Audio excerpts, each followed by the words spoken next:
I'm not big on fighting these days, but I don't call the cops.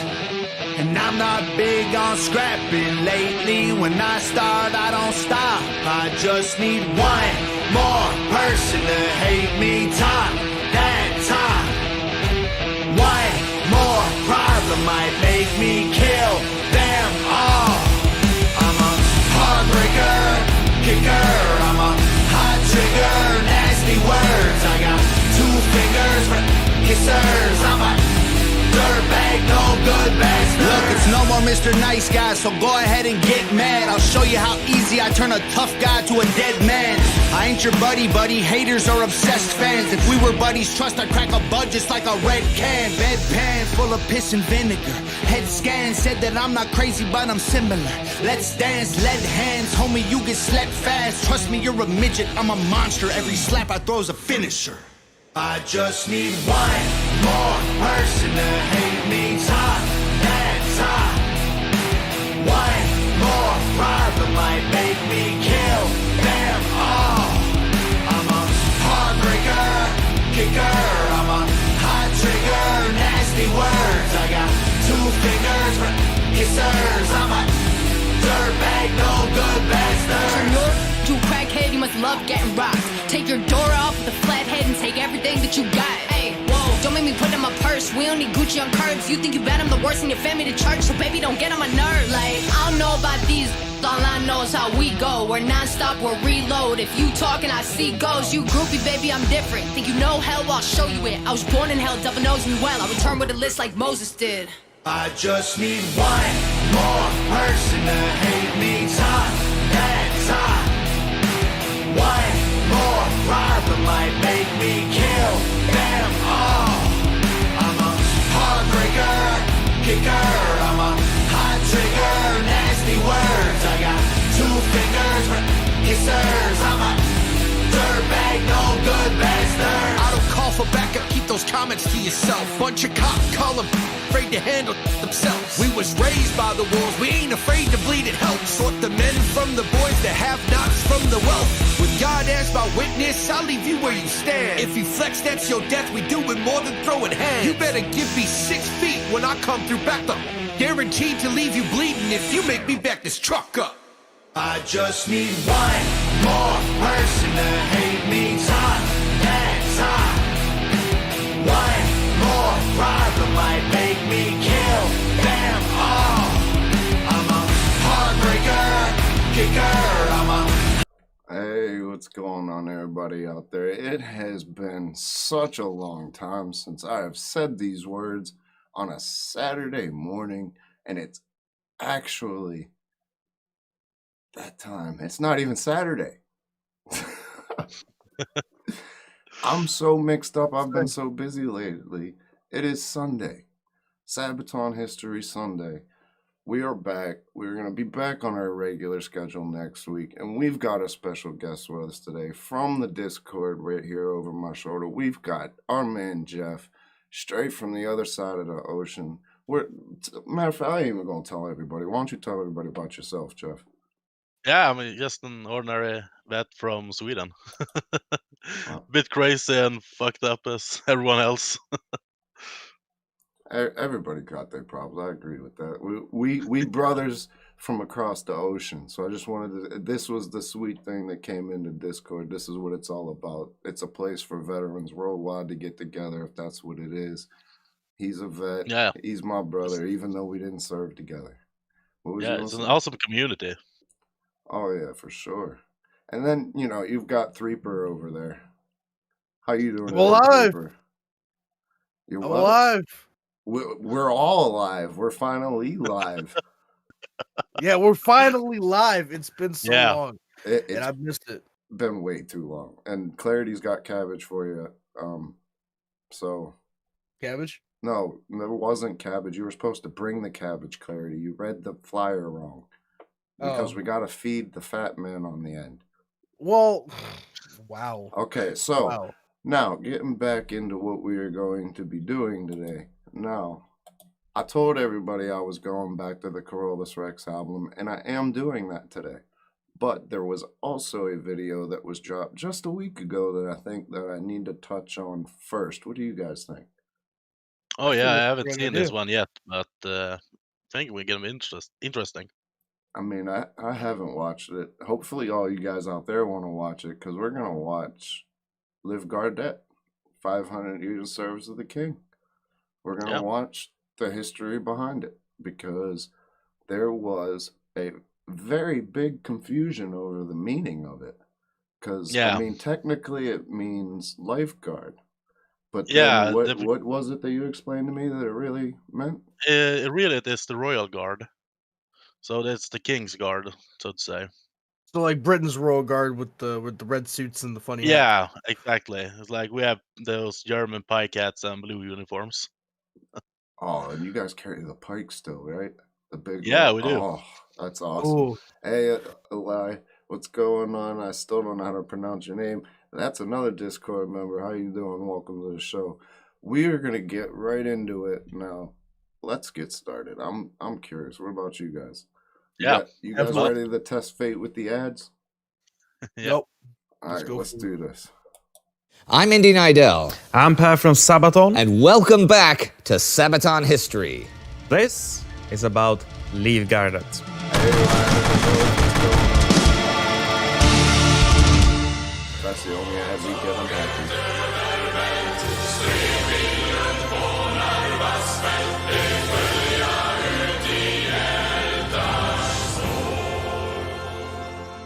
There was a tradition in the Swedish military. Hi, Jeff. Hi, man. I just get into the music right away. What was just said, please? Was that Sweden? Was that Swedish? Leave Gardet, yeah, that's Swedish name. Okay, But so what is it in English? Leave Gardet, it's royal guard in the correct meaning. Let's do this. So That the chaplain would end prayer with the words Gud bevara konungen and fädernas landet. God protect king and fatherland. And the soldiers would answer Gud höre dig. May God listen. Such a devotion to the Swedish monarchy was nowhere stronger than in the Swedish Livgarde. The Livgarde, also known as Högvakten, the royal guards, Yeah. or Slottsvakten, the palace guards, is one of Europe's oldest extant military formations still operating. Their history goes back to the origins of modern Sweden itself, back when Gustav Eriksson fought a bloody war of liberation for the dissolution of the Kalmar Union. In 1523, when Eriksson was crowned as Swedish King Gustav Vasa, he chose his 16 most loyal men for service in his royal bodyguard. In times Oh, so that's how it started. yeah, So it's like, yo, I'm king now, and I'm gonna pick up all my boys. Yo, let's go. kinda. Like I know they're protect gonna me. protect me. Yeah, it took the closest one to him, like his close friends and That's guys he really trusted. That's awesome. I like that. Hey, Yeah. what's going on, Wesley? I can't wait for the English version of this. Hey, I see 29 people out there. Let's smash Yeah. them like buttons and get this show in the algorithm. Let's get other people learning with us. Come on, hit them like buttons. All right, let's go. Dude, I'm really interested in this because just how long they've been in service. Oh yeah, and the fun fact is they don't use their assault rifles, even though they stand guard. They have old school Mausers still. Wha- Really? Yeah, they're using bolt action. They still use the. I bet you they're more Yeah. proficient with those bolt actions other than they are. Yeah. You know, And it's just because it's tradition. oh yeah, you gotta stay with tradition. What were you about to say there, Threeper? I mean, like the carry. I mean, I was about to say tradition. I mean, think about it. Some of our soldiers that do, what the soldier that guards the tomb of the Unknown Dude, the- soldier. yeah the unknown soldier. He carries the M14. Yeah. if I'm not mistaken. Yep. So it's like tradition for us. For some, like we still use M14s for honor guard or something like that, right? Well, depending on for 21 gun salutes, it really. Well, I depends. mean, like marching. Yep. All right, let's go. times of turmoil and war, when loyalties had a price and trust was hard to find, those 16 men were sworn to defend the Swedish king with their lives. From this time onwards, the Swedish Royal Guard would remain at the king's side to keep their monarch safe. Over the centuries, the Guard would take on different names, weapons, and uniforms, but their duty remained unchanging. It began with the Royal Drabant Corps. Weapons and those uniforms. So, definitely throughout the time period, definitely the blue and gold, blue and yellow is so predominant. And just looking at the Napoleon time frames and just like the Napoleon type uniforms all the way through. And then you had us where in 18, like right around this area, we were wearing rags and fighting wars.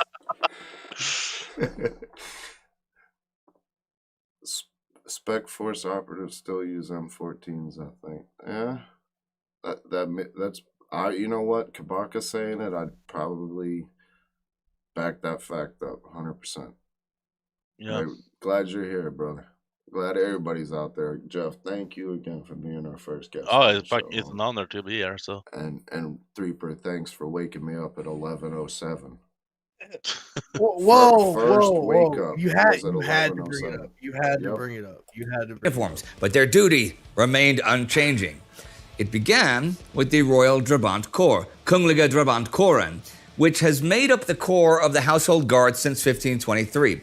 The term Drabant is related to the German Landsknechte and describes men who traditionally fought with halberds and estocks. And for a long time, the term Drabant was synonymous with soldiers closely guarding their king. Well, until it became cooler to use the French name Garde du Corps. In Sweden, much of the military tradition came from citizen cavalry, like the Stockholm Military Corps, which was formed in wartime for the defense of the capital. The Royal Drabant Corps took on many forms and temporary regiments, like Drabanterna Konungens Hofregemente, the King's Courts Regiment, the yellow-uniformed Gule Brigaden, Kungliga Majestats Livgarde, and Konungens Livgarde, until the turn of the 18th century, when they became... Why did I start with this video? Because this is what you wanted to do, and you asked us if it was okay, and we said yes. Hey, that's always awesome. I love it you made it home in time to watch. Especially because you made it home. Love it. And there's so many words that are confusing me. I can't even speak the English. I couldn't even tell it was Sunday, let alone... Let alone starting to understand Swedish. No. Can you give me the dumbed down version of what just kind of what just progressed there? Like what? Basically, how did it's they like get so many different names. it was mostly because of the eras, like with the Napoleon War and everything. And Sweden was very much influenced by the French. So okay, so even now today we have a king that have roots from France. So. So then it was really just over the time some the Yeah, name they would switched change. name. Okay. Yeah. All right, because I'm like, wait a minute, why do they have so many different names? Like, if it was all for the same time period, like, were these people that badass? Oh no, that was over like 100-year time period. So that makes a lot more sense. I appreciate that. Thank you. I'm like, wait, wow. Drabanterna Konungens Hofregemente, the King's Courts Regiment, the yellow-uniformed Gule Brigaden, Kungliga Majestats Livgarde, and Konungens Livgarde, until the turn of the 18th century, when they became the Svea and Göta Livgarde, the predecessors of today's Livgarde. They were disbanded for a time in 1821 until King Oscar I reinstated the Drabans as a ceremonial guard unit for his coronation in 1844. To this day, they wear historic uniforms, like the breastplates and the knee-high boots. They even wear the original jackets made out of moose hide from Carolean times. Each guard was outfitted with the best weapons, uniforms, and horses available to keep the Swedish royal family. Did you see how they looked?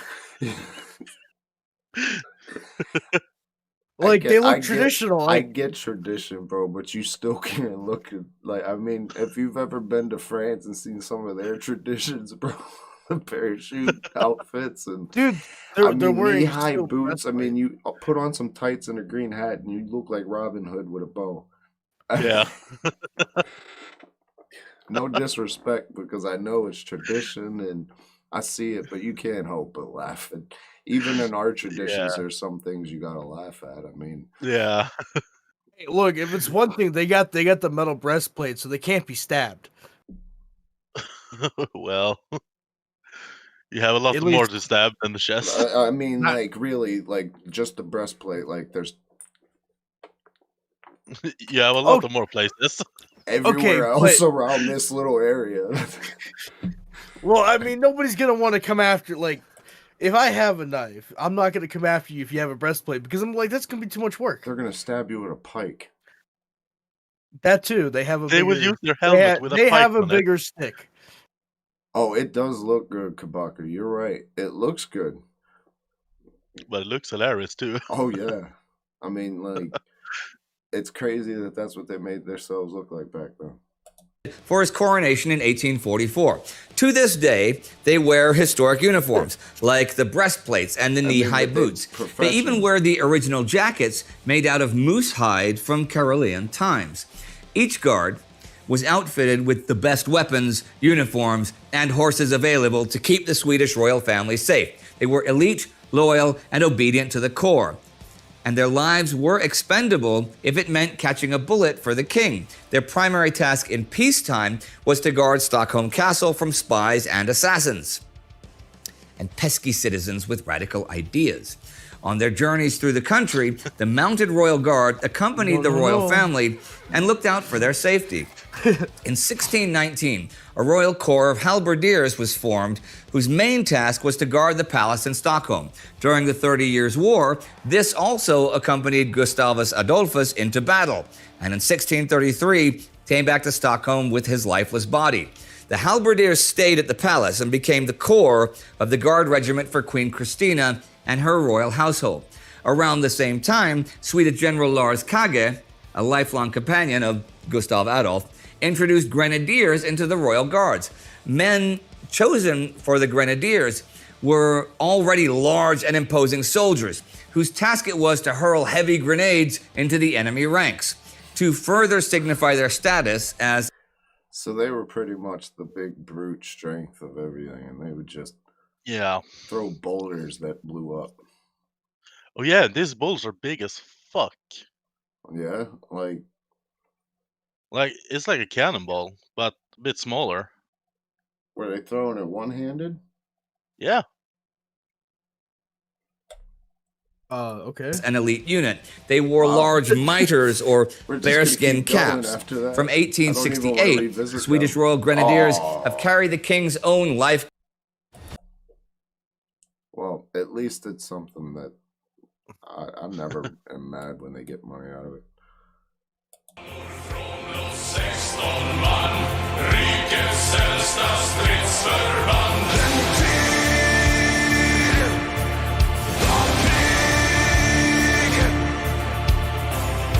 Vart vägen än bär, att beskydda gardets svär. För konung och rike det viger sitt liv. Later in the 17th century, the dragoons were introduced into the royal guard. Although the dragoons were mounted troops, they were generally classified as infantry on horseback, mounted infantry. Armed with short-barreled carbine rifles, they were fast and flexible and were often given security duties. In 1906, the Swedish Dragoons became officially known as the Mounted Royal Guard. While Sweden, for most of its history, recruited its army through a general allotment system, the soldiers of the Livgarde were recruited directly into service. Training for the guards was very tough, with naturally... He would look pretty funny. Lion from the north, excuse me. With a breastplate instead of his vest. That would be pretty funny. A high focus on discipline, as the soldiers would represent the Swedish monarchy to the public. And it was a very desirable place to be. Not only did it pay well, but serving in the Royal Guard opened further doors Wait, hold on. This right here? Yeah, that's how we look today. Now that is your actual uniform, or is that in a traditional sense? No, that's the actual uniform for the Livgardet. Huh. That's pretty. All blue. That's insane. That's pretty insane.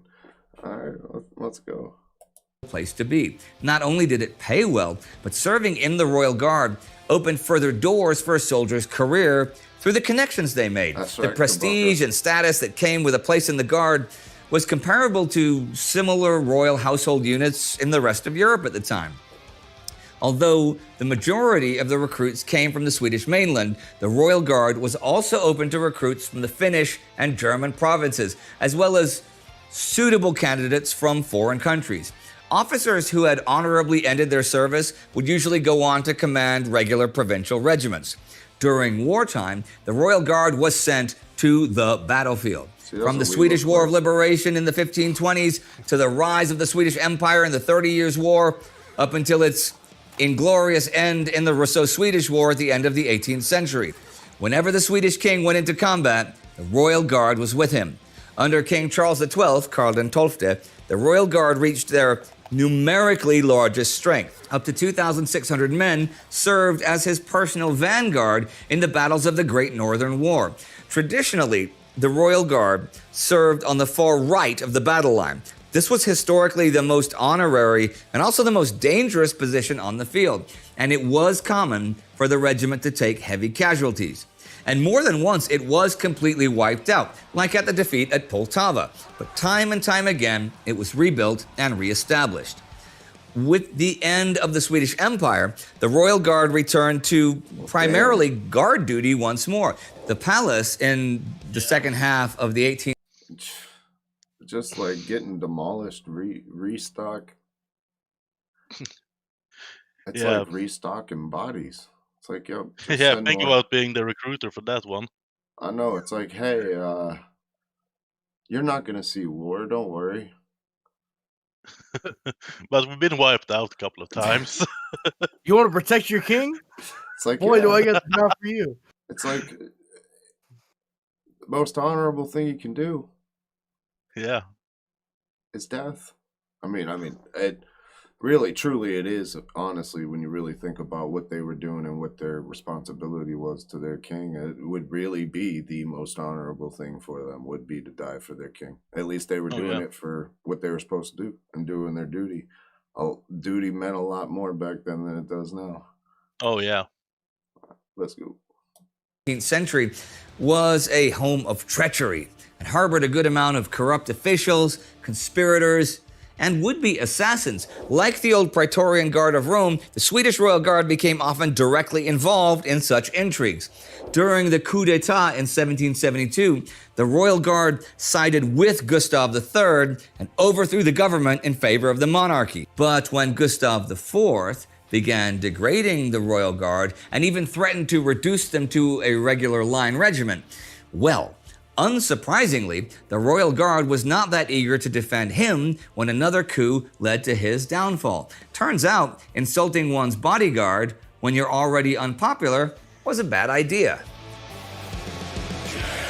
I would say so. Yeah.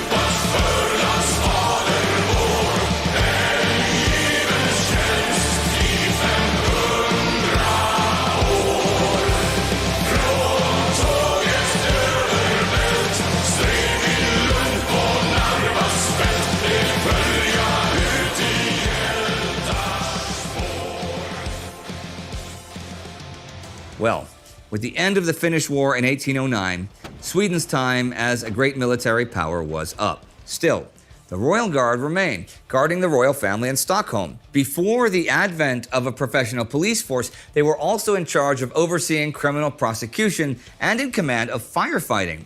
The Mounted Guard remained as the escort of the royal family on their trips, until the spread of automobiles reduced the need for escorts on horseback. For most of its history, the Royal Guard was stationed in the capital itself, but housed individually by the citizens of Stockholm. It was not until 1803 that they moved into barracks, and not until 1888 when the Svea and Göta lifeguards got their own housing built. In 1942, for the first time since their entry into Stockholm, they were moved further north, away from the city. In 2000, the Svea lifeguard was officially disbanded, and most of its staff was incorporated into the modern Livgarde. Nowadays, the professional Royal Guard is divided into 2 detachments, one serving at Stockholm Palace and the other at Drottningholm Palace just outside of town. The regiment consists of light infantry, security, and guard battalions. They stand guard during Sweden's state ceremony.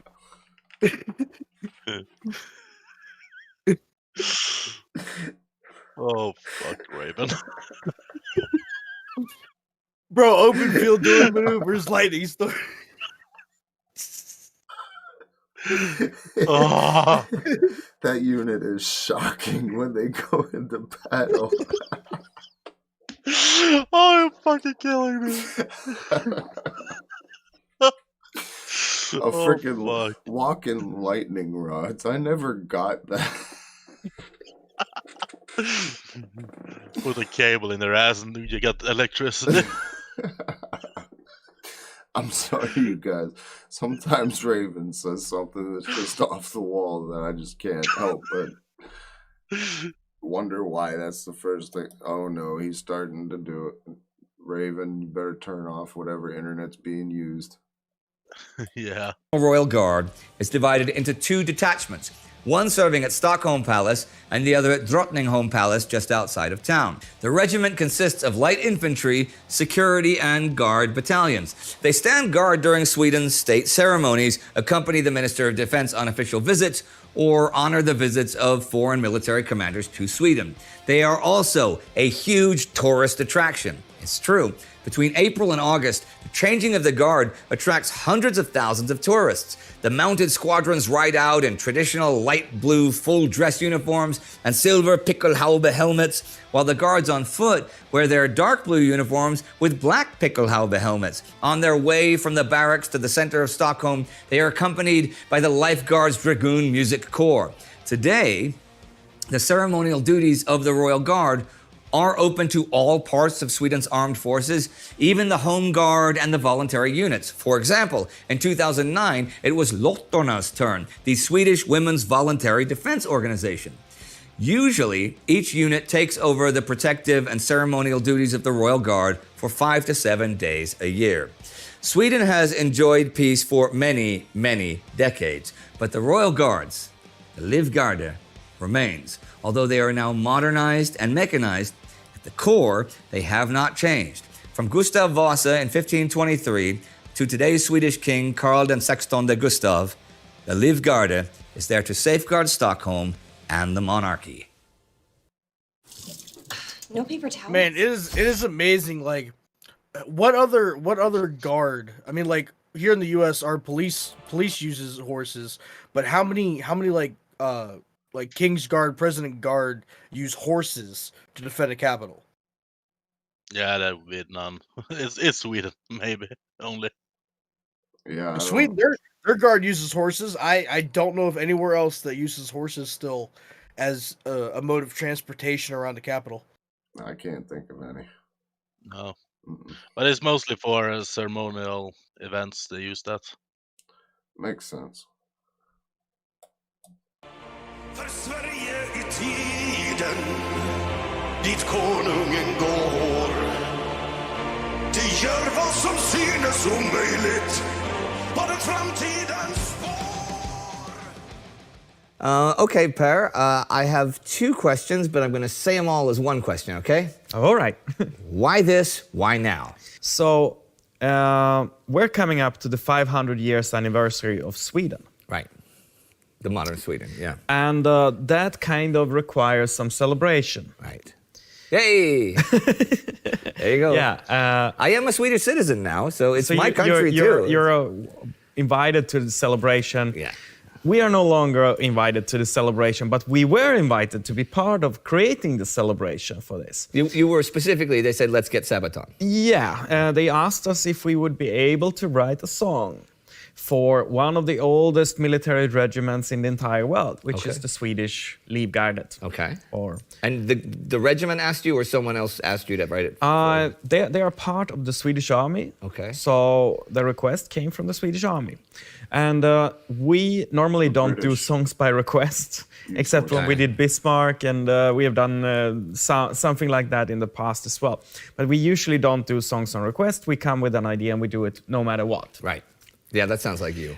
But in this case, it was so many interesting things. I mean, we wanted to cover it.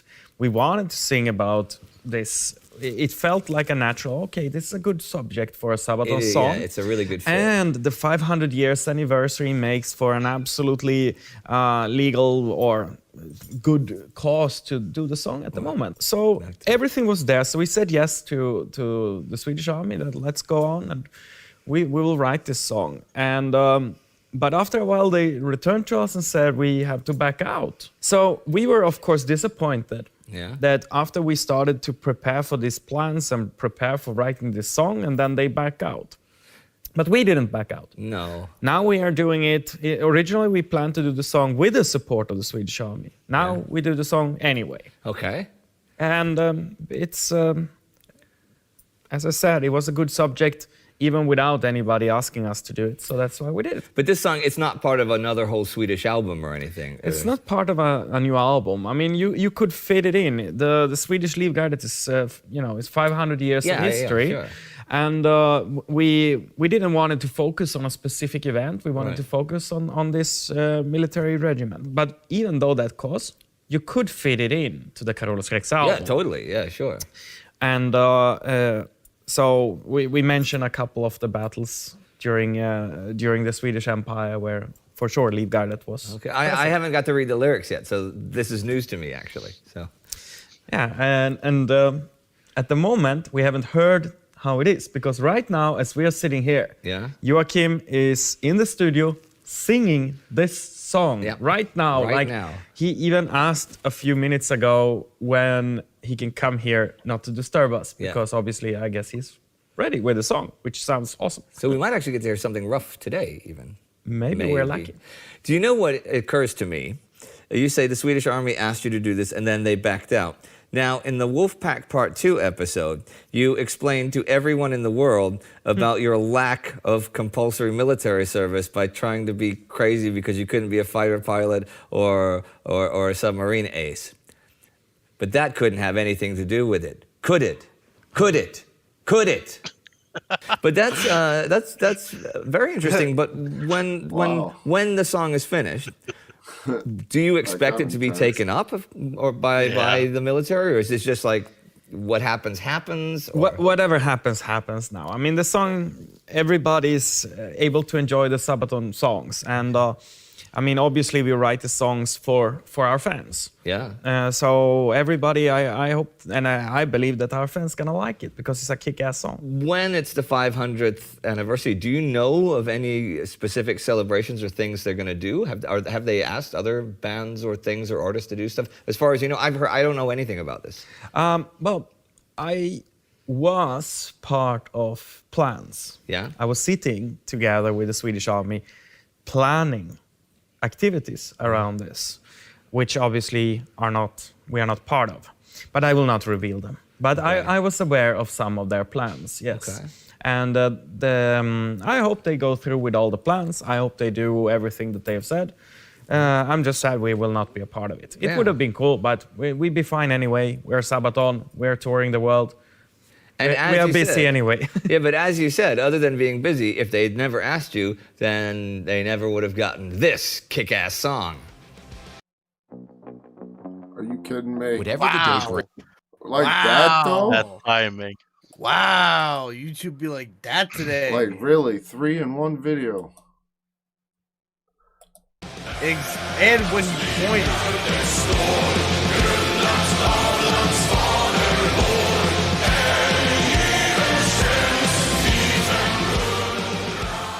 Well, that is it for today, but we'll see you next time, whenever that may be. Here on the Sabaton History Channel.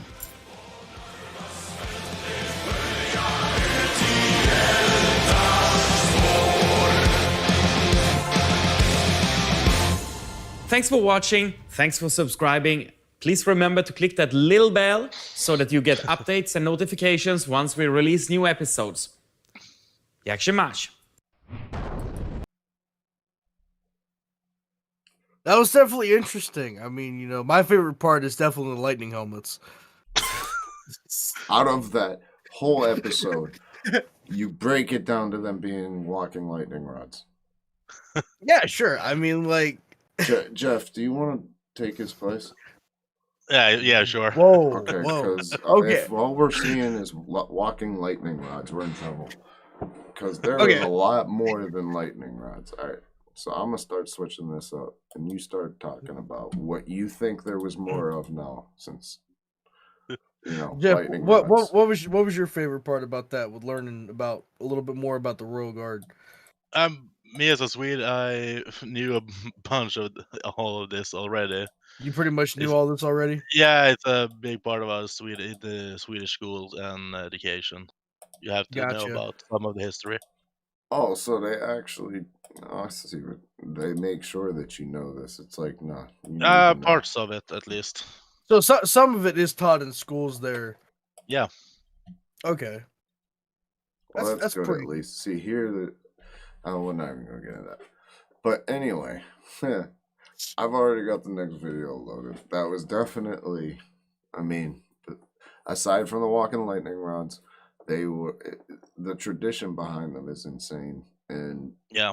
Especially with the weapons they carry. Like, that's another thing. Traditionally, I mean, Yeah, all Mausers, all fucking lightning rod helmets and chest plates and everything. yeah, the two things that Raven was able to pick out was breastplates and lightning rods. So me and Jeff carried that song. Thank you, Raven, for your educational input. I see there's 45 people in here. Let's hit them like buttons. It gets it all around into the algorithm, get more people in here. Let's start learning. I've got the next video queued, like I said, and you can see, and we're going to go back into exactly how they mentioned a couple of them in that song. We're going back to the v3tReacts album because I realized that I've got lots of backlogged history episodes to do, which I don't know how I'm going to feed them all to you because I've got so many to do, but I'm going to try. So we're going to start off with Killing Ground from the v3tReacts album.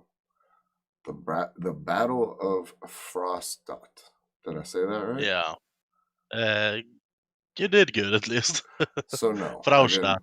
I didn't say it right. Froststadt, it's a place in, I think it's Germany, old Prussia. Now let's see if we can get through this one without any ads, because we just did 3. Hey Daniel, we're up. Nice to see you here. Kabaka.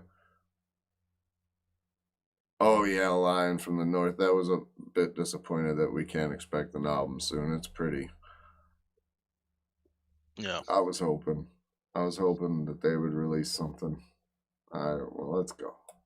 Hello, ladies and gentlemen, and welcome to this new episode of Sabaton History. My name is August Strindberg. Och jag heter Hjalmar Branting. Toot, toot!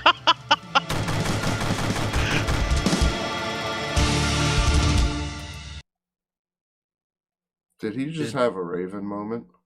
Yeah. Did, Yes, Dad. do we miss something? Oh.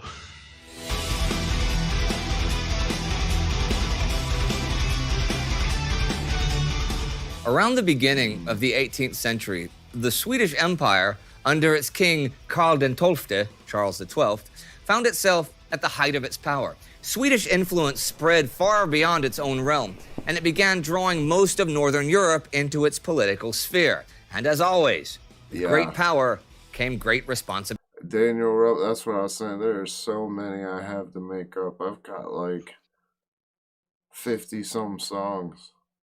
Yeah. That's a lot. To the empire's south, the Polish-Lithuanian Commonwealth was increasingly succumbing to internal strife and destructive foreign influence. Without effective leadership, Poland was pretty much in constant political flux. The squabble of different aristocratic camps destabilized the kingdom ever closer to the point of anarchy. Swedish King Karl sought to put an end to this. He ousted the former regent, August II, and instead put his own candidate, Stanislav I, on the Polish throne. Karl hoped that with his backing, Stanislav would be able to not only stabilize the country, but also act as a useful political puppet to the Swedish kingdom. This was easier said than done. Oh, yeah, August, who not only wanted the Polish throne back, but was also the Elector of Saxony, did not take the ousting lightly. He got in contact with Tsar Peter I of Russia, who was busy challenging Swedish power in the Baltics. United by their animosity for Karl, they formed an anti-Swedish alliance. Then, at the head of a Russo-Saxon army, August occupied Warsaw in 1704, bringing Stanislav's usurpation to a halt. The agitated Polish people actually refused to fight for Stanislav, who had to flee the city and take refuge with the Swedes. Sighing heavily, Karl set his army to march, soon recapturing Warsaw. The Swedish army was known as the most formidable and professional military machine at the time in Europe, and had beaten the Saxons repeatedly in the field, even heavily outnumbered. But it did take months to secure the Polish throne. And all the while, Peter's Russians were raiding Karl's possessions in the Baltics. It was not until the late autumn of 1705 when Karl finally found himself freed of Polish politics. With Stanislav's crown secured, he could now gather the bulk of the Swedish army and march against those pesky Russians. Although his advisors did point out that winter was not a good time for campaigning for obvious reasons, Karl just laughed in their faces. His soldiers had rested all summer long, so they might as well take to the field now. True to their king, the Swedish army set off. And for a while, the Swedish army disappeared from sight into the rough Lithuanian countryside. Marching through deep forests and treacherous swamps, the Swedish soldiers made a 180-mile-long journey in just 17 days. They surprised a large Russian force under General Ogilvy, who had set up camp in the fortress of Grodno and who was not expecting such a march in winter. So at the beginning of January 1706, 20,000 Russian soldiers were trapped and besieged by Karl's army. For the next 2 months, the siege continued, and General Ogilvy's troops suffered dearly as their supplies dwindled. For Tsar Peter, this situation was cause for real panic, for this was not just a fortress garrison, but a whole army corps that was trapped in Grodno. If they were defeated, a full Swedish invasion would most certainly follow. Even worse, Peter's recent political reforms had made him many internal enemies among the Muscovites, who just seemed to be waiting for the opportunity to incite rebellion against his rule. So it's like, how many times we have to teach you this lesson? Never invade Russia in the winter. Like, yeah, really? too many. Never-ending story. That is so true. Peter urged his Saxon ally to break the siege with an attack from the west. August, who's not only known as the Strong, but also as someone who was extremely stubborn, was also keen on getting his revenge.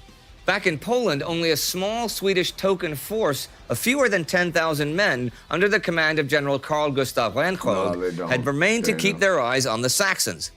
Knowing that his own forces would outnumber the small Swedish contingent by far, August planned to end Swedish influence over Poland once and for all with a single decisive stroke. So August not only began gathering 15,000 men himself, he also ordered his favorite general, Matthias Johann von der Schulenburg, to set his 20,000 men into motion as well. Reinhold, however, was no fool. He sensed the trap that was being set for him. Instead of waiting, Reinhold broke camp immediately. His strategy was simple. He could not hope to win against the combined numbers of his enemies, so he needed to deal with the two armies one at a time. Reinhold gathered his force and feigned his retreat. And Schulenburg took the bait.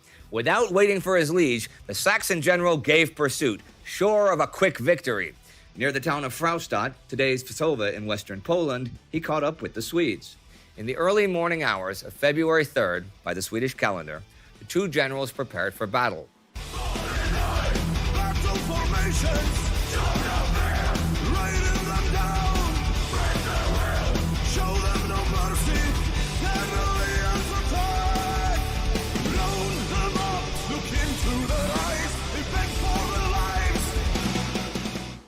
around 20,000 men under Schulenburg faced off against fewer than 10,000 Swedish soldiers. They stood apart on a 2-kilometer wide open field.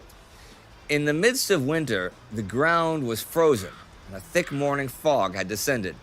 The field was broken by lots of small ditches and frozen streams, which made large formations difficult to maintain. Schulenburg placed his men in a long line, with barricades in front of infantry and artillery. The flanks were guarded by his cavalry. The Saxons clearly outnumbered and outgunned their enemies, fielding 37 artillery pieces while the Swedes had none. Oh, shit. Schulenburg felt so sure of victory that he ecstatically rode up and down the lines, declaring that no quarter was to be given and no prisoner would be taken. He even sent envoys to Potsdam, urging the Prussian king not to harbor any Swedish refugees after the battle. But while the Swedes were amongst the most formidable soldiers, the same could not be said about Schulenburg's force. Most of his soldiers were conscripts, some even French prisoners or Swiss mercenaries that had been pressed into his army. And the 7,000-strong Russian detachment on loan was of doubtful quality. General Reinhold placed his own troops into 4 groups. More than half of Reinhold's forces were highly mobile cavalrymen and dragoons, and he had them in squadrons on his flanks, while the center was to be dominated by the Swedish infantry. His plan was simple: hit them first, hit them hard. At high noon, the Swedish formations surged forwards. While Reinhold's infantry moved up to meet the Saxon center, the Swedish cavalry circled around the flanks in a wide arc. On the Swedish left, the cavalry made such a quick advance that the Saxon horsemen panicked. Without firing a shot, the men turned and fled. On the right, a somewhat similar scene unfolded. Although the Swedish cavalrymen were slowed by the frozen streams, the Saxon cavalry only offered weak resistance, and after a few attacks, the Saxon left gave way and also turned. Smaller Swedish squadrons gave pursuit, but the rest turned and attacked the Saxons from the rear.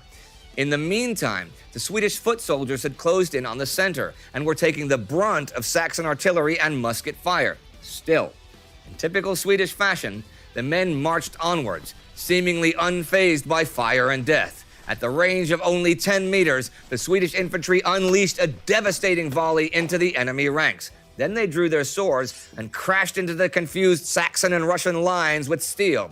In furious close combat and threatened from all sides, the Saxon lines quickly collapsed. The French and Swiss auxiliaries had already thrown down their arms and defected to the enemy.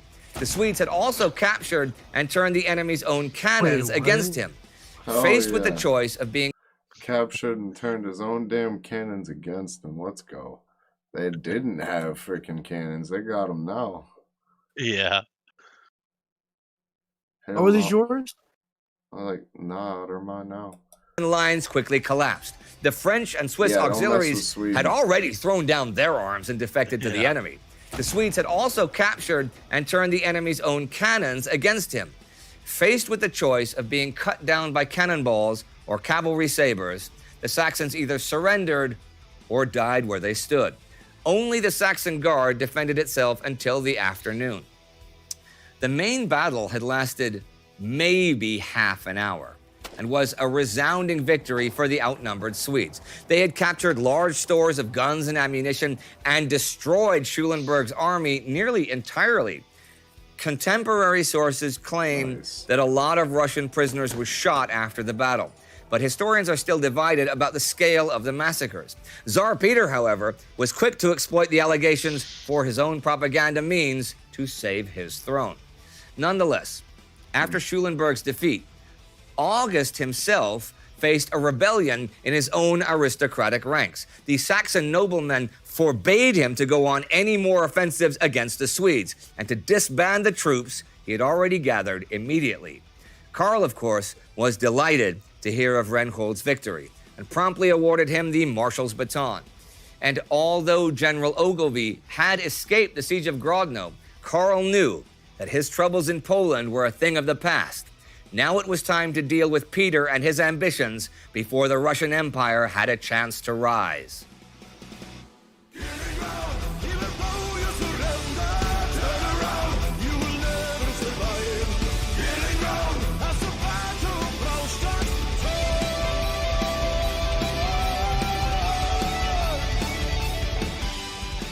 Joachim, the interesting thing to me from the outside for this song is that it is about a Swedish victory when Sweden was a great power. But it's also not a song about Sweden being, we're the great guy, boy, oh, Sweden. It's not a proud moment in Swedish history at all. How do people it's not. perceive that centuries later? Like the murders, I guess, is the only way to describe It it. is, absolutely. Every country has, moments to be proud of and to be ashamed of in the past. Sure. And this is one of the moments we should be ashamed of. When we did the Carolus Rex album, being a political minefield as it is, even talking about the Swedish Empire in those days, Yeah. Oh, For it was important for us to not only show, the good side of it. Hey, what up, And back to school? it's funny because there is a danger of that. Yep. Romanticizing. Oh, he's alive? But you guys have Oh, been yeah. pretty He's good, finally got home especially from with the stories, breakfast. even with Gottmetons and stuff. You have to talk about the Hope you dark enjoyed sides of breakfast, that. homie. And just after this is Poltava, which we already covered. Yep. And that didn't go well mechanically. But this did go well What to start mechanically. posting Yeah, in the it's chat. a victory for sure. I mean, and no, it was a genius. It was a brilliant, the double enveloping movement was a brilliant tactical and strategic and operational victory. I mean, on every level, it was a fantastic victory. Except you guys were dicks. yeah, we were at least trying to. Yeah, we were kind of dicks. Kind of. He said it was a good victory, except for you guys were just kind of dicks and killed a bunch of people. Yeah. I Even mean, though there's a honestly, red, yes, execute them. he's absolutely right the way he's, hey, what's going on, highly combustible, back to school. Hey, you're having breakfast and you're heading home and you're in the middle of breakfast now. I think you can type a link out a couple times, right, homie? You can do the favorite. If y'all didn't know, you could scan this little barcode right here that I used to be able to hide behind. But if you scan this with your phone, you can join Discord. You can chat with all three of us back to school here in the chat. And wow, highly combustible from Thailand. Man, we got people from all over the world with this channel. I love the community we are building. Hit that like button, hit that subscribe button if you haven't, hit the bell. Y'all know what to do.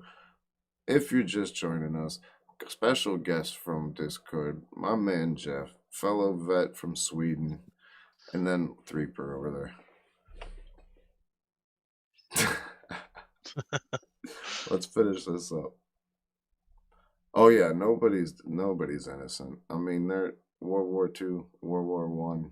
I mean, I'm sure there's shit in today's wars. All right, let's go. Avoid falling into the trap of glorifying Sweden's role in these times. Well, you can there are things to be glorified. Oh, yeah. And there are things that I mean, the way Sweden used, for example, musketry and musket infantry, that was unprecedented in the history of warfare. That was an absolute revolution that affected war for the next 250 years. Gustavus Adolphus' use of light artillery. Yeah. See, these things, you can totally write songs about these and glorify these. What I'm also impressed with now that we've done some 71, 72, 70-something episodes. Oh, that's it. Yeah.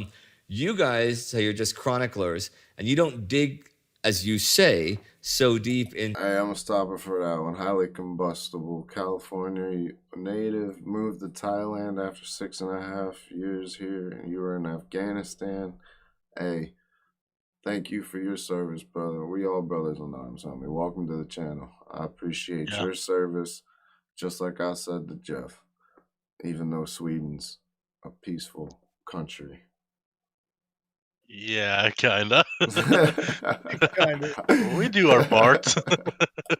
Into the stories, but I think you dig a lot deeper than you realize because you can just toss off things like that. Well, Gustav Adolphus's use of artillery, light artillery specifically, light artillery for one. Most, rock stars don't throw things off like that as like Sweden, Gustav Adolphus, I say Gustav There's, Adolphus. you were lucky, we read about, basically 100 years of Swedish history. Yeah. Those were one of the big points. I am genuinely interested in military history. Sure.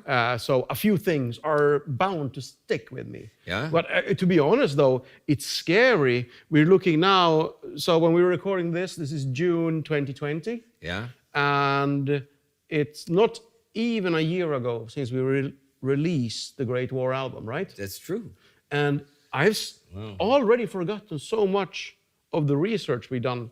If you could probably dig up, you'll notice that. People I ask was- me stuff about. I was wondering writing if he the whole Great remembers War everything. show. Can you do a talk about this? I'm like, I'm not gonna. And then you start talking, and then it just comes. It comes back. Comes back. Yeah, you'd be surprised. Because for me, it's I feel like I've forgotten about as much as I learned. You know, like the hard drive is full. Something. But that's important. You know, because remember what they say. They say if you want to learn something, Defragment. don't read a book about it. Yeah. Write a concept album about it. Oh yeah, that helps. That's what they say. But you know what they did not say? They did not say why we have a Polish thing behind us. Why is that Polish there? Well, Killing Ground is about the Battle of in Fraustadt, which is modern day Wyszów, I think it's pronounced. Sorry if bet I you guys didn't know mispronounced that, but it is in modern day Poland. Sweden is kind of like that old guy who has seen wars their whole life, but then retired. Yeah, kinda. Ooh. We haven't They were like, we're retired done all. with wars. We're good. We don't beat the guys up enough. We'll give you guys a chance to mess with each other. We're just gonna chill. And you already know not to mess with us. Yeah, we just go sink a big aircraft carrier.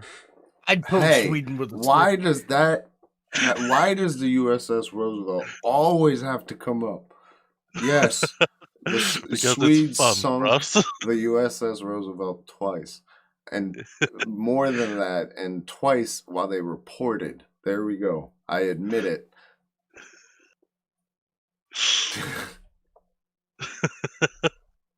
It's just fun So, to 'cause I poke never- you guys.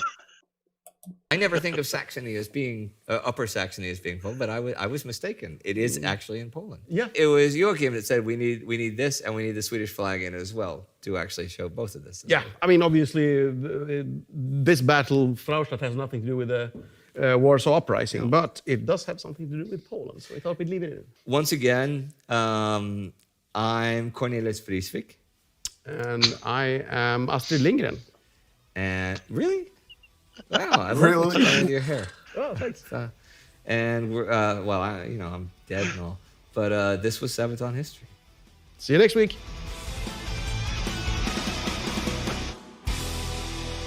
Did he just say he's dead? All right.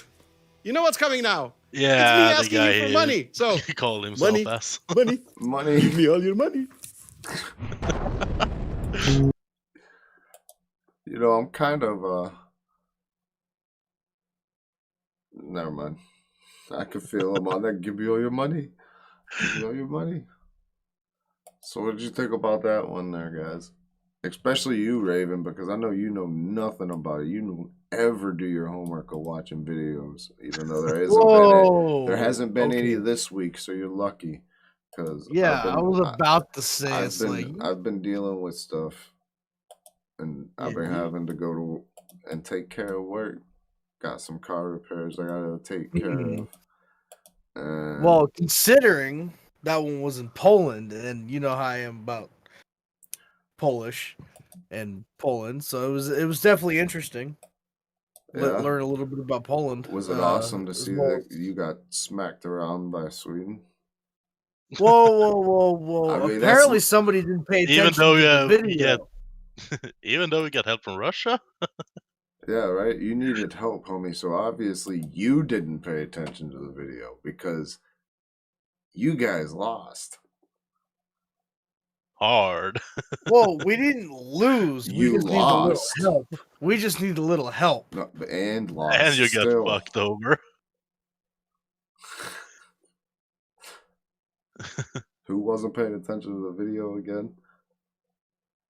Don't attack Russia in the winter. Yeah, that's a bad idea. Oh, all right. Let's see. Final thought. I've got one last video lined up, and I figured that there was nothing better to do other than the Lion from the North, Gustavus Adolphus, yeah. And I've been wanting to do this one for a while.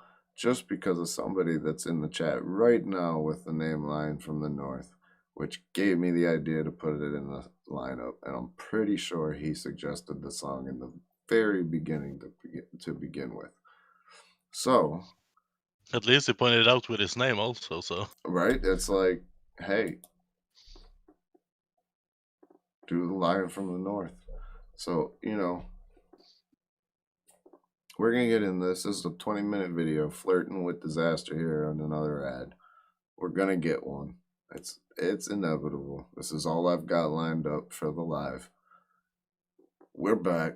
Good way to get back into it. We've got a good crowd. We've got the chat moving. Everybody's here.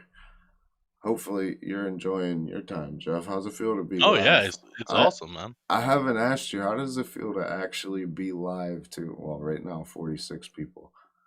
Oh, that's awesome, man. And then know that thousands of people after this will see your face. Oh, fuck, I have to cover it then. All right, let's get into this. This is a 20-minute long video. Let's go. Yeah. Hej, jag heter Gustavus Adolphus den andra. And I'm Joachim from Sabaton. I liked his version. We've been better. lying to them for the last year and a half. Yeah. Apparently. Yeah, lying. We've been lying to you. And in fact, all the history we've been doing, it's not even real history, actually. Wait, Chris, come here. Chris, Chris, come here. Chris, can you do the interview about this one? You want to do the interview? But you got a lunch meeting anyway. So. Yeah, I got a He lunch said meeting. you're not wanna even take over? getting Well, my Chris, you voice. sit down and I'll, okay? Yeah. All right, Joachim, great to see you again, buddy. All right, cool, yeah. This is Sabaton History. Did he really just switch? Yeah. I think they just switched. Why did they really just switch? I don't know. Fun, I guess. Famous physician and alchemist Paracelsus Ooh, made a that sword. prophecy towards the end of his life in the mid-1500s that one day a lion of midnight would arise. He would go out to fight the eagle from the south and defeat the enemies of Christ and their agents of destruction. The lion would then win the eagle's scepter and usher in an era of peace in Europe. And soon after his victory, the world would cease to exist. By the time the Swedish king Charles IX, Carl the Man, Nionde, he's fat. died in 1611, the 16-year-old heir, Gustavus Adolphus, could not have been further away from fulfilling such a prophecy. His father had left him a legacy of 3 ongoing wars and the smoldering embers of a civil war which had sent the Catholic line of the royal family into exile. To add insult to injury, although the Swedish Riksdag declared Gustav fit to rule despite his age, he was only allowed control of the government if his reign was accompanied by a strong chancellor, so the nobleman Axel Oxenstierna was chosen to assist the young king. What could have What's going easily on, been Mark D? problematic Welcome. proved to be the perfect partnership. Gustav Adolf showed all the signs of a gifted leader early on. His charisma was infectious, and he easily won over the Swedish people from the highest nobleman to the lowest servant. It was his dreams of greatness and seemingly endless ambition that inspired the people to follow him. Oxenstierna, on the other hand, was the born administrator and bureaucrat who preferred attending to matters of the state from the depths of his personal library. Together, the two overcame years of civil strife to reform the nation and modernize the military. While Gustav Adolf learned military matters, Oxenstierna talked business with the Swedish aristocracy. The two sought to open Sweden to the world. Sweden's handicap of being situated on the periphery of Europe with only limited natural resources was hardly the basis for an empire. But with international trade came international credit, and with credit came the ability to pay for an army. Sweden had virtually no allies and was seen by the European aristocrats as an upstart, backwards country full of unknown wilderness and barbarians. But there was a need to counter both Polish and Danish threats to his rule, and Gustav wanted to continue what his father... That was for the Roosevelt comment. You bunch of barbarians. I gotta give you that one. Doo-dum-ts. had begun and create a Protestant Swedish empire on the shores of the Baltic Sea. Oh, they had to. Fast versus- forward some years. When the Those 30 Years beers were War on was a point. third of its way through, the Catholic imperial forces of the Habsburg Emperor were rapidly advancing into northern Germany. Denmark's intervention in the confessional conflict as the champion of Protestantism was rather short-lived, and the Danes' defeat in 1629 ended their status as a real power. Gustav Adolf, who had spent the last few years fighting a tough war in Poland, was at first delighted by the defeat of his Scandinavian rival, but tensions grew with Catholic armies now at all the edges of his newly emerging empire. His family, the Vasa dynasty, had made political connections with the German royal families in the north, and Gustav Adolf himself had married the Protestant princess of Brandenburg. But fears of a Catholic Habsburg... Bro, how tall is he? Probably your height. Yeah. Wow, that's I mean, cold. he kind of looks like you. No. Maybe What? Raven gets a beard. If Raven stood up and turned that way, he would look just like him. No. Polish alliance directed against Gustav Adolf's throne became more pressing. When the besieged city of Stralsund asked the Swedes for help, Gustav Adolf felt like he had no real choice but to get involved. And the 30 Years' War then grew into a battle between the lion from the north and the eagle from the south. The decision to get involved in the German conflict was nothing but a gamble. Sweden had only recently conquered major cities and territories along the Baltic coast and was running out of money. Oxenstierna calculated they would need an army of at least 75,000 men to take and hold the north of the Germanic states. But in late 1630, they could only muster around 30,000. So although this was more than Gustav had ever led in Poland, he would need all of his military skills to be successful. The overwhelming Swedish victory in the Battle of Weitenfeld in 1631, though, changed the image of the Swedes overnight. Gustav Adolf rose from unknown king to European sensation. The Protestants hailed him as their savior, as the new Alexander, the lion from the north, the golden king. As quickly as possible, he led his army south, capturing wealthy German cities on the way until he stood before the Rhine. As he entered Frankfurt, where traditionally Germanic kings and emperors went for their coronation, the people of Europe began to speculate about the real size of Gustav Adolf's ambitions, even as the size of his army grew and grew. See, back when he was crowned as Gustav den Andre Adolf, he had entered the coronation ceremony in a symbolic manner. He was dressed as a Goth. And no, I don't mean someone in a black leather coat and tons of mascara. I mean, you know, like badass Goths from ancient times who went out to sack Rome. Would he now make this a reality and march on the capital of Christendom? A storm over Europe unleashed on a war, a trail of destruction. The power of Rome won't prevail. See the Catholics shiver and shake. The Catholics feared and hated the Swedish king as the spawn of Satan himself. They portrayed his host as a horde of Laplanders riding reindeer into battle, or exotic Scottish barbarians and Finlanders who possessed magical powers that could change the weather. Gustav did little to combat those rumors, and since he took over the imperial postal monopoly, he began distributing his own propaganda throughout the empire, stylizing himself as a savior and a just ruler with little imperial ambition. This, of course, shaped the legends about him even further. In reality, his short-term goals were rather mundane. He had to pay his giant new army, which was draining his finances. If the champion of Protestantism had to strong-arm his new Protestant friends for contributions or seize their territory for profit, so be it. His friendship had a price, and if cities did not want Swedish troops to show up for a surprise visit at their gates, they better pay their feudal dues to the man.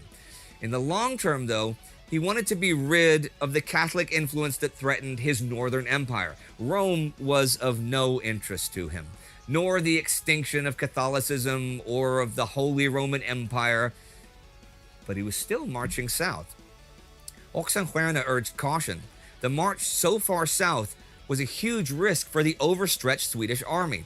Although they had plundered many rich cities along the way, it was their northern power base which was now pretty unprotected. Oxenstierna feared an endless war, one which Sweden seemed like it might have been dragged into. Gustav Adolf had given the Imperials a bloody nose, yeah, sure, but they were far from defeated.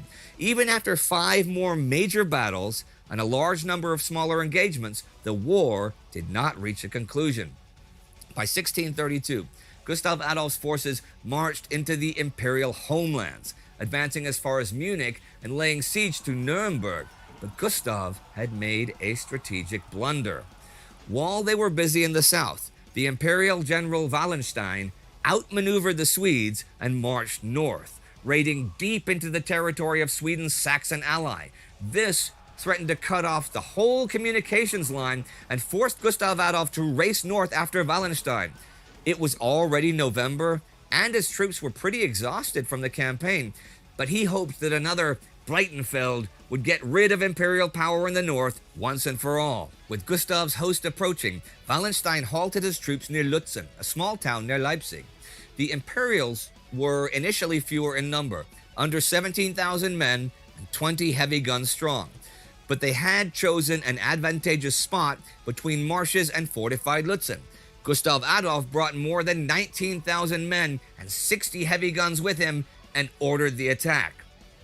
The Swedish king was well known as a brilliant innovator of modern tactics and military techniques. Early on, he had studied military theory of Wallhausen and Maurits, implementing the new ideas from the United Provinces.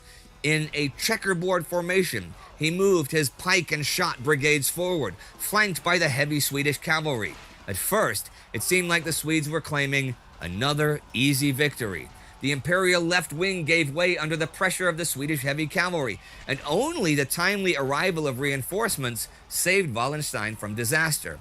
The town of Lutzen was set on fire to stop the Swedes from taking it. But strong winds blew the heavy smoke right onto the battlefield. Soon, with all the smoke of the discharged guns as well, it became nearly impossible to see and direct the battle from afar, especially for the near-sighted Swedish king. It was a fierce and brutal battle, with both sides suffering heavy casualties and several units breaking and fleeing the field. In the center, the Swedish infantry threw itself repeatedly against the entrenched imperial musketeers, paying a bloody price. So to rally and support his troops, Gustav Adolf and his bodyguards rode out onto the field. They joined the advance on the right wing, but with the smoke and the overall chaos of battle, Gustav soon got lost in the confusion. Suddenly, he was hit by a musket shot, crushing the bones in his left arm. Then his horse got hit in the neck, reeling out of control. Gustav's master of horse tried to lead his king away from the imperial lines as they were rushed by a squadron of enemy horsemen. Pistols were fired at close range, and a chaotic melee ensued. A discharge burned the face of his protector, who lost his grip on the Swedish king. Gustav Adolf was hit by another ball and stabbed by a sword. He fell to the ground. Unaware of the king's fate, the battle raged on all afternoon. Once more, the Swedes renewed their attacks against Lutzen, finally throwing the Imperials out. Wallenstein lost his nerve as his flanks buckled, ordering a general retreat. By the evening, as the battle subsided, the search for the Swedish king began. The search party spotted the king's riderless horse and began inspecting the dead bodies on the ground. After a long search, Gustav Adolf was finally found. Mutilated by several stab wounds and with a bullet wound in the temple, he lay there among the nameless dead. His armor and possessions had been looted from his lifeless corpse. The Swedes at first tried to hide their king's fate by putting his body in a wagon, but rumors soon circulated. Both sides had lost thousands of men in the Battle of Lutzen, but although it was the Imperials who had quit the field first, the death of Gustavus Adolphus likely had the greatest impact on the course of the war. He had not just been the Swedish king. He was a living legend, the lion, the child of prophecy. Soldiers were proud to follow the rightful king in the north, just to be part of his legend. But now, who was to lead them? Did Sweden's imperial dreams and ambitions die with Gustav? Destiny, it seemed, had taken a different path than the prophecy had suggested.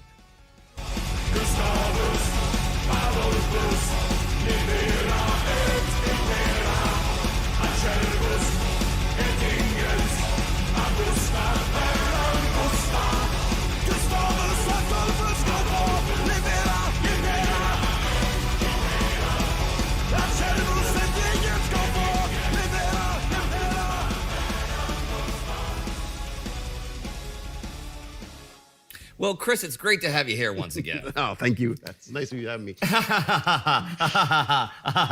As you know, most of you know, this is not, of course, Chris. This is, in fact, Joachim. Now, but with a lot of bands, now I know that when I was especially when I was a teenager and stuff, I had favorite bands, and you had their albums, and you had pictures of them all. But sometimes you would get the wrong name assigned to the wrong person because maybe you hadn't read a lot of. There's no internet and stuff. And yeah, and sometimes they messed it up in the booklet at the art design. This is true, yeah. And so a couple of them. There's certain genres of music where you'll have like people will all dress exactly the same, so they can be a little interchangeable. Now I'm going to use this because you do actually have quite distinct look from the rest of your. Actually, most of you guys do. So, but you're the short-haired guy. You're the guy with like the creepy facial hair and stuff.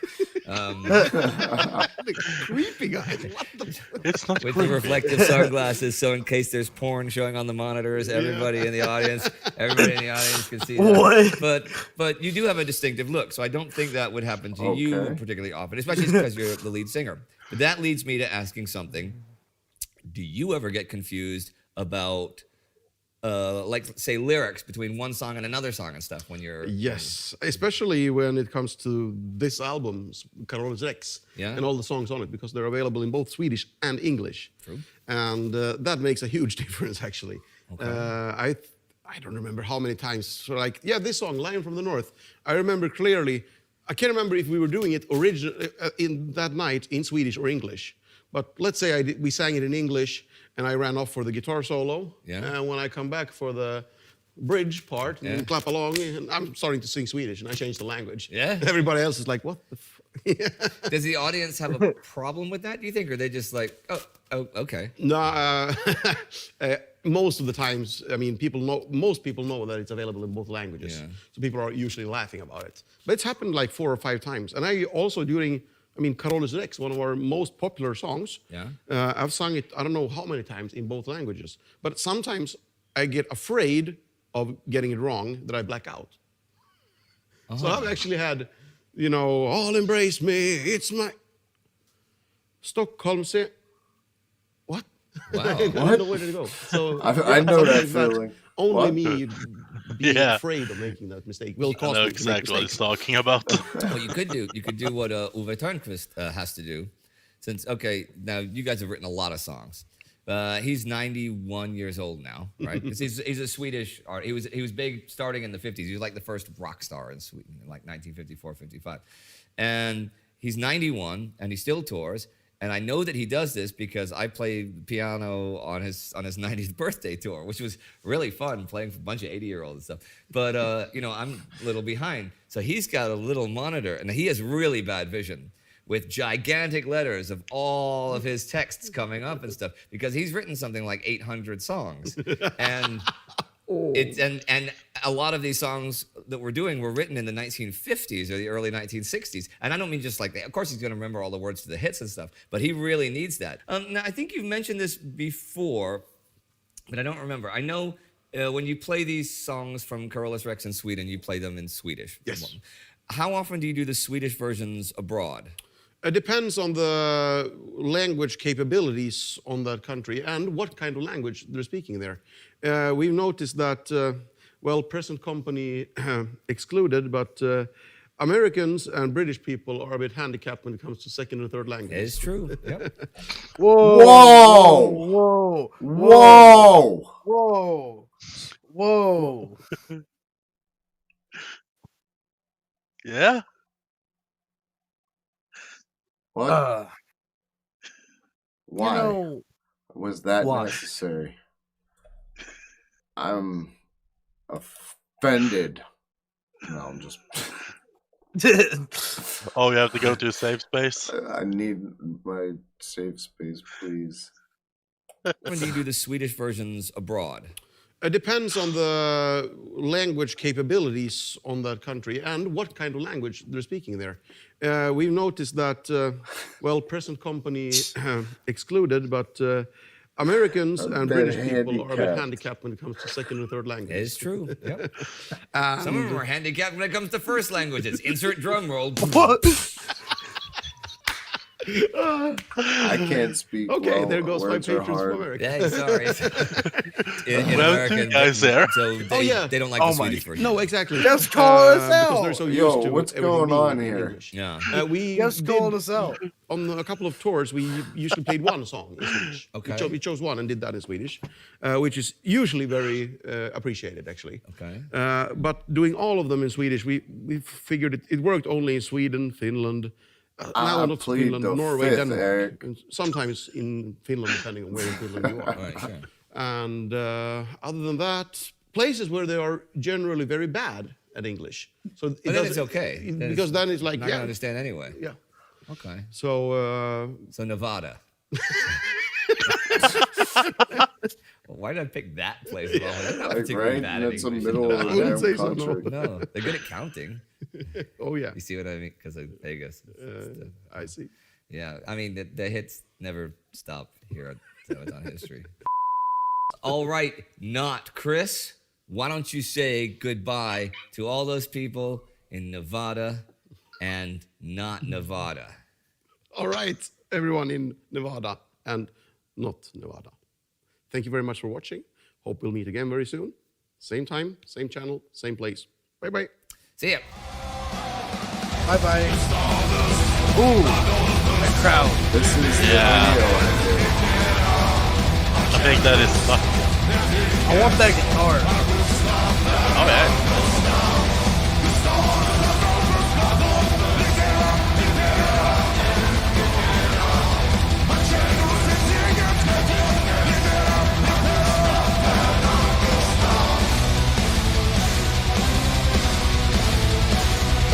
Oh, I can't wait till we get over here and shit.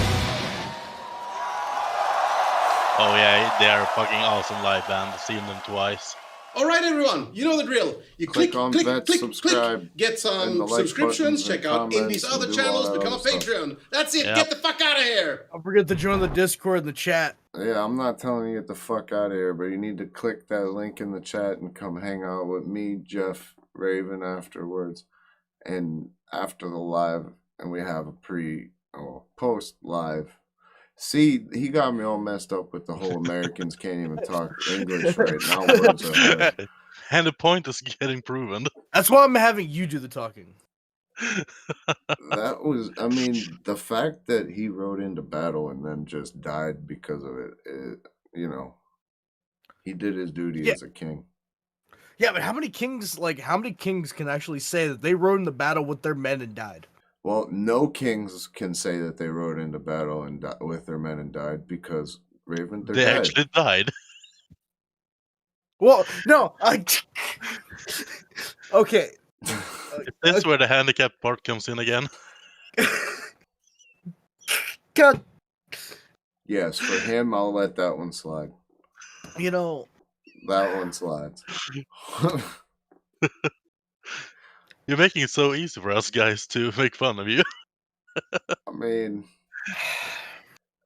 what I've learned, honestly, is Sweden's badass. And we're Don't dicks sometimes. mess with them. They can be dicks and kill people. I mean, I guess if You're that's what you call them, just for massacres. I was like, yeah, you dicks. But yeah. How many kings have their own pastry day for their death day? I don't think it's one. I don't know. I guess that's a cool way to celebrate your king dying is by eating a pastry, Yeah. a sweet treat. I mean here in the U.S. for President's Day we normally have barbecues. So, I mean, is it really different? I'm actually gonna do some barbecue right after this. Oh man, So we Man, now actually holding Jeff on his dinner, and it'll probably, you know, I thank everybody for supporting the channel. I'm glad that I met Jeff here in the Discord. Yeah, I'm gonna keep on mentioning it till we start growing as a bigger community where we can hang out more than just on Saturdays and your guys' comments in the videos. That's what it's all about. We learn from each other. Lots of different opinions, lots of different countries, lots of different ages, lots of different demographics. You've got it all when you come to the chill spot. We've got comedy nights. We've got activities. Once the community grows bigger that's planned, just scan the Discord barcode right here, or you could click the link down in the chat that's to this side of me, I guess is what it would be. And until next time, everybody, next Saturday, same place, 12 p.m., not the same time. So 12 p.m. Eastern next Saturday, we will continue to the v3tReacts album. I want to thank Jeff so much for being here. I know with the time difference, for being it's here, no being problem, on man. the live. For us, it's afternoon, so it's cool for me. Raven, as always, thank you for finally showing up. I made it through the live without an internet issue. And not having an internet issue. And thank you, everybody out there, for watching. Hopefully you enjoyed this episode of Sabaton History Sunday. And until next time, stay safe, be blessed, and peace out.